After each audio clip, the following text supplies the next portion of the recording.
Salam, hər birinizə salamlayıram. Bugün bir neçə limit sualının izahına baxacaq.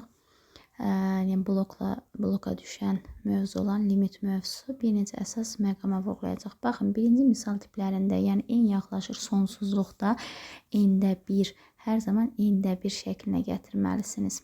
Yəni o limit endə 1 sıfıra bərabərdir və x yaxlaşır sonsuzluqda.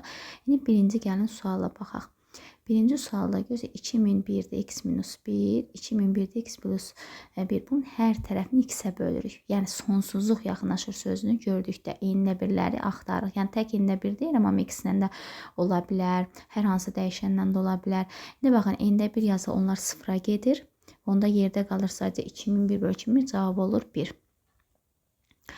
Aha, keçək indi növbəti suala. Yəni bu ancaq sonsuzluğa yaxınlaşdıqda olur. Endə 1 halı. Sonra baxaq indi məsələn ikinci sualda. Belə suallarda sən məxrəc sıfıra mı yaxınlaşır, məxrəc hər hansı bir ədədə mi yaxınlaşır? Bu zaman məxrəci yoxlayırsınız. İlk növbədə məxrəcə baxırsınız.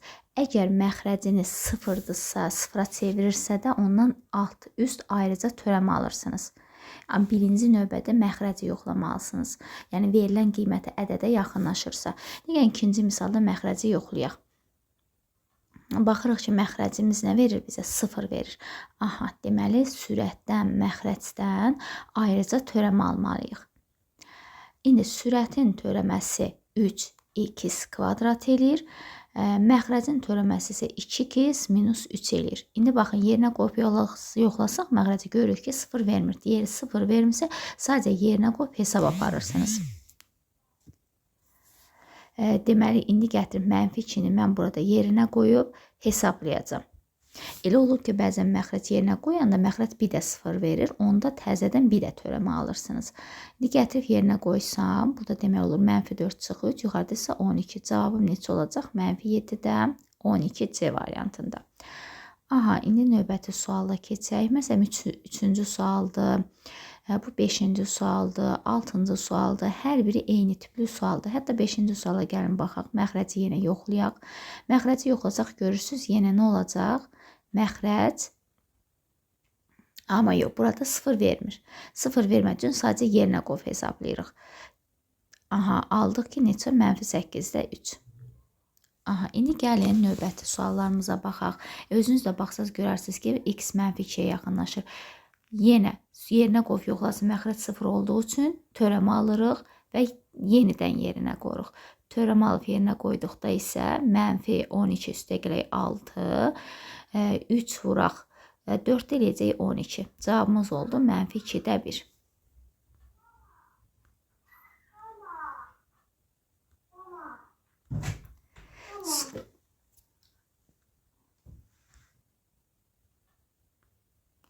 Aha, davam edək. Məsələn, 7-ci sualda yenə törəmə ala bilərsiniz. Məxrəc baxırsınız ki, sıfıra çevirir, amma sadələşdirmə də apara bilərsiniz. O şərt deyil, məsələn, sırf deyim ki, törəmə alın. Sadələşdirmə varsa, sadələşdirmə də apara bilərsiniz. Gəlin, burada sadələşdirmə gedək, daha doğrusu. Baxın, x minus 4-ü kökdə x minus 2, kökdə x plus 2 şəklində yazdıq. Aşağıdakı ixtisar getdi mi? Sadəcə nə qaldı? 1 bölək kökdə x plus 2 qaldı.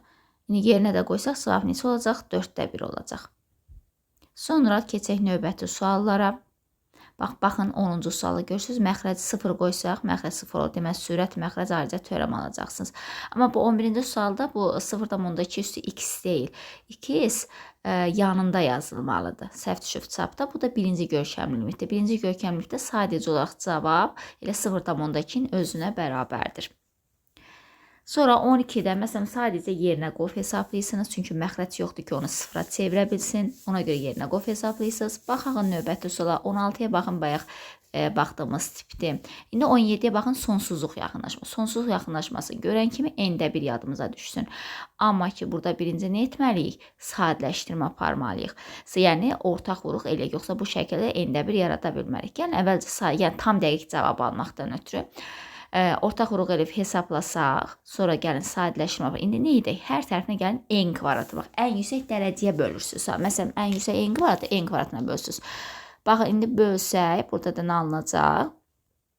Bu yuxarıda deməli görürsünüz, hamısı n-də 1 alındı. Bir dənə Endə bir alınmayanlarımız 3 və -9. Deməli, cavab -9 bölü 3 eləyir. O da -3 çıxır cavabımız. Aha, növbəti suallar. Baxağın, baxsız görürsünüz, limitə fikir versəz görürsünüz ki, ya sonsuzluğa yaxınlaşır, ya sıfıra yaxınlaşır. İndi baxaq 23 tiplisinə. Bax, bu tipli misal görən kimi bunun ifadəni qoşmasına vurub bölürsünüz. Yəni, ədə qoşma nədir? Yəni, bunun plus forması. Onda 3n-9n kvadrat -8n plus 2-nin qoşması nə olacaq? Bunun üstə gəlir. Bu tərəfdən çəkək yazaq yerləşmədiyi üçün. Burada deməli 3n plus kökdə 9n kvadrat minus 8n plus 2 olacaq. Tam ekrana yaxşı sığışmadığı üçün yaxşı yaza bilmədim. Aşağıda isə yenə nəyə vurmuşuqsa, məxrəcdə də onu qeyd eləməliyik. Bilirsiniz, yuxarıda nə alındı? Müxtəsər Roma düsturu, A kvadrat çıx B kvadrat düsturu alındı. Onda olacaq 9n kvadratı çıxaq 9n kvadratı, qarşı mənfi olduğunun üstə gələk 8n çıx 2. Aşağıda da olduğu kimi, yəni olduğu özünü yazırıq. İndi yenə nə edirik? Hər tərəfini n-ə bölürük. Baxırsınız, çünki sonsuzluğa yaxınlaşır axı. Hər tərəfini n-ə bölmə qaydamızı tətbiq edirik. Hər tərəfini n-ə bölsək, yuxarıda nə olacaq? Yuxarı hissəmizdə olacaq 8 bölü 2 bölü n. Aşağıda da 3. Kökün altına n-i saldığımız üçün n kvadrat olaraq daxil olacaq. Yəni 9 qalacaq. Digərlər isə yerə nə olacaq? 8 bölü n, 8 bölü n kvadrat şəklində olacaq. Yenə n-də nisbətləri sıfıra getdi. Yerdə nə qaldı? Yuxarıda 8, aşağıda 3 üstə gələk. 3-ün kökdə 9-dan 3 çıxır. O da eləyir 6-da 8. Burada da ki, ixtisar apararaq yazırıq cavabı. Sonra baxağın növbəti sualımıza. İndi özünüzə baxsaz limitdə görəcəksiniz ki, hər biri eyni tip suallardır. İnşallah videomuz sizin üçün faydalı oldu. Faydalı oldusa videomuzu paylaşın və abunə olun.